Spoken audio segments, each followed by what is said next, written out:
UFC Sao Paulo, fight night in Brazil. Kind of an underwhelming card. Is a fight card. We previewed 6 fights for the fight card. By the time fight night happened and the fights started happening, we were down to 4. So 2 of them got canceled. One because of weight the day before. One because of a mysterious sickness backstage the day of. Russian poisoning. I don't know what happened. Very weird. But the main event, Almeida Lewis, it was kind of underwhelming too. Almeida dominated the win. He got the unanimous decision win. Very surprising that it went the distance. I think going the distance was like plus 1,200 pre-fight, something like that. Yeah, it's pretty crazy. I think everybody thought it was either going to be a quick Almeida on the ground finish or Derrick Lewis was going to catch him. Instead, it was Almeida just keeping him on the ground, not being able to choke him out. Props to D. Lewis for not getting choked out. He had enough defense for that, but not enough defense to stay off the ground. He couldn't defend the takedown, and then he got up a couple times, but I think it was something like 22 minutes of ground control time for Almeida in the fight. No, it's a 25-minute fight. Yeah, it's absolutely crazy. Almeida landed 6 out of 15 takedowns, which that's crazy. That sounds better than he actually. Than it looked like for sure. Then it looked like for Lewis. Right. Because it looked like he was on the ground the entire fight. Because he was on the ground the entire fight. Correct. It was, I think he struck it almost 80% accuracy. So Almeida that was. And then Almeida was only hit like 40 times in the whole fight. Pretty crazy. It was definitely one-sided, lackluster, but dominant. It was lackluster, but it kept you interested because you knew if he somehow got to the feet and Derrick Lewis connected, he was out. Because he hit him a couple times and had a couple like 3-4 second moments. You're like, oh, Derrick Lewis, and then Almeida would just bring him back to the ground. But right. So one of the things, threat was always there. One of the things coming in, I thought that was going to play a way bigger role than it did, was the weight difference. I mean, this dude comes in weighing at 236 pounds, not cutting weight, anything, and he's just ragdolling heavyweights. Where Derrick Lewis came in at 265, right on the button, and he couldn't get up with Almeida just laying on top of him for the entire fight. It was an absolute dominant showing. What do you think's next for Jailton Almeida? Well, I think he called out Cyril Gane. He called out Cyril Gane. I would love to see that fight. Problem is, Cyril Gane, the last time Aspinall called him out, he was like, I'm only taking the title shot next, blah, blah, blah. Right. So I doubt he would go down and fight a dude that could take him down and have that kind of matchup problem for him. I would like to see that fight, though. I think Almeida's for real. His ground game's so good, and he can knock some guys out, too. I don't think it's a title shot next. Maybe he gets the loser of the fight this weekend between Aspinall and Pavlovich. I was thinking maybe even tied to Ivasa, but that would give him a similar showing. Tied to Ivasa. As throw to what Curtis he just Blades had. out there, maybe, because Curtis Blades has wrestling, so it'd be I interesting think to Curtis see Blades that. has a fight coming up. The other option, another Sergey Spivak, if we want to go like wrestler against wrestler. Yeah, that would be one I would watch. I think he moves up the ladder in heavyweight, but he's probably still a win or two away from I think he needs to fight another wrestler, though. I think he needs to, be challenged, not with, Derrick Lewis, where we kind of knew the game plan coming in. It's knockout or bust. And this was just 2 totally different styles. Right. I think we need a similar style to see if Almeida can hang with somebody. If he's an elite title contender. 40 pounds heavier than him, because I still think against the right opponent, that's going to be a very big disadvantage to Almeida. Yeah, but the point they always bring up is the last great heavyweight to be undersized like that was Stipe, and he's like arguably the greatest heavyweight of all time. That's true. Stipe was only like 235, 240.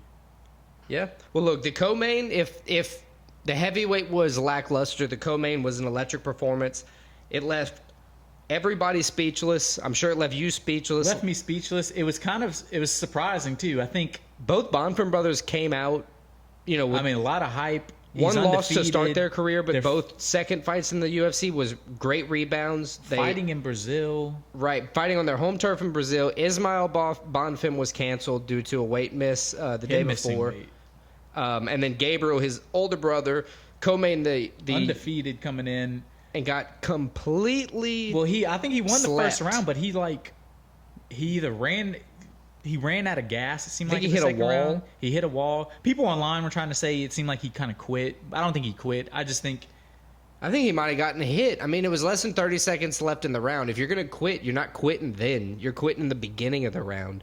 If you see like, oh, we've been out here for a while, can't be that much time left. You're going to give it your all to stay awake then, or to stay alive. You might just be that then. tired. You never know. But Right. I don't think he quit. I don't think it think was so just either. Dalby's performance. Very impressive performance by Dalby. I think we both talked about. I think you picked Dalby. I didn't.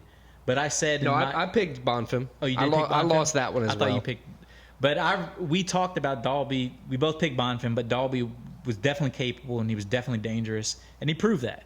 Right. Dalby, look, and being a doubter in Dalby on this one, I think it wasn't anything against Nicolas Dalby. It was more with how the money line looked. You know, it was a minus 500 favorite for Bonfim. Yeah, that it was leaned heavily. Suspicious how crazy that money line was. Right. Because that was a pretty, even coming in, it was a pretty even fight. Right. So, but look, with that win, Dalby improved to 6-1-1 in the UFC. So, a very impressive outing. I don't think we're going to doubt him again. He called out a top 15 opponent, not anyone specific, but he just asked the UFC for a top 15 in the welterweight division. I think he deserves one. I think maybe with a Renat Fakhretdinov's draw against Zaleski Dos Santos, I think he would be a good option.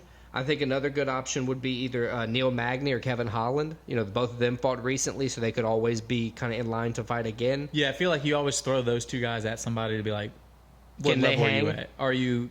Are you top 15 worthy, or are you pecking ground worthy? Exactly. They're the two gatekeepers of the welterweight division. It's pretty sick. So what do you think? Outside of those two, anybody else other than Renat? No, I like two? those two picks. I think definitely a top 15 guy. I would say any guy ranked from like 11 to 15. He's not a top 10 guy yet. He probably needs a couple wins from that. So nobody like Ian Gary or anything like that. I think top 15. Cool. So the next fight was Nascimento versus Mays. I'd say a better heavyweight fight overall on this card anyway. More competitive, you would say. At least better to watch. Was this a unanimous or a split decision? It was a unanimous decision. Unanimous decision by Nascimento. I mean, this was another one that was two totally different styles going against each other. One guy obviously better on the ground. One guy proved to be better on the feet. It seemed like Mays was a little bit better. He struck him a little bit more, landed a little bit more. But Nascimento's ground game was just, Mays couldn't handle it. Yeah, I think that third round push from Mays is what, kind of edged the scorecards up to his favor from being a 30-27 across all three. Instead, we got 30-27, 29-28. Right. Yeah. I mean, outside of that third round, it was more of a dominant performance by Nascimento, or maybe not dominant, but a more clean striking performance from Nascimento. We'll put it this way: nobody's arguing that Mays should have won. It was clear that Nascimento was the winner. Correct. Yeah, it was a good judge fight through and through. Look, this is exciting because even with John Jones out with the torn pec, it's showing you that the hype in the heavyweight division isn't just in the top 10, top 15. It's deeper in the division. It's probably the deepest the heavyweight division's ever been. Usually there's only like 4 or 5 legit guys. Right, and the heavyweight division, to me, it looks like it's starting to heat up. I'll ask like I have been, what do you think's next for Rodrigo Nascimento? This is a tough one. I don't know if he's fighting a ranked guy next. I could see it. Again, like a lower ranked guy. Right, I picked a couple. I picked maybe like an Alexander Romanov. He has the schedule open for it. That would probably be the highest ranked guy I think he could fight at the moment. What's he ranked right now? He's like 11 or 12. 11. Yeah, see, I think that's, if he's going to fight somebody ranked, nobody maybe even a Jairo Rosenstruck. Rosenstruck, I mean, he's a 15 or 14 ranked or in the top 15. He begged Dana for a top 15 fight because Nascimento's last fight is his next fight on his UFC contract. So he's kind of in that proving ground moment. He got a win over Dante Mays, but he wants the top 15 opponent to show the UFC, that he deserves another contract. So I'd definitely be down for a top 15 for him. I'd watch it. So after an initial slow start to the fight, Cal Baralho really found his rhythm and started to kind of heavy maintain the control in the third round. I think that decided the entirety of the fight, giving him the strong edge in the judges' mind. Abbas Magomedov, right? Right. Cal Baralho versus Abbas Magomedov. It was a good fight. It wasn't the strongest performance from Magomedov that we have seen before, but I mean, what is he, 1-2 in the UFC now? So I mean, we haven't seen him that much. yeah, I feel like he's done better, especially because the last loss was another decision loss. No, his last loss was. It was a knockout. You're right. Yeah, dominated by. You're right. Sean. It was a good performance by Cal at the end of the fight. How'd you see it? I think it was a clear, unanimous decision win for Cal. I think 30-27 was one judge, and then he had 2 29-28s. Right. Yeah, he almost secured a submission, or he tried for a few submissions, almost got the arm bar. I had it 30-27. I think he won every round.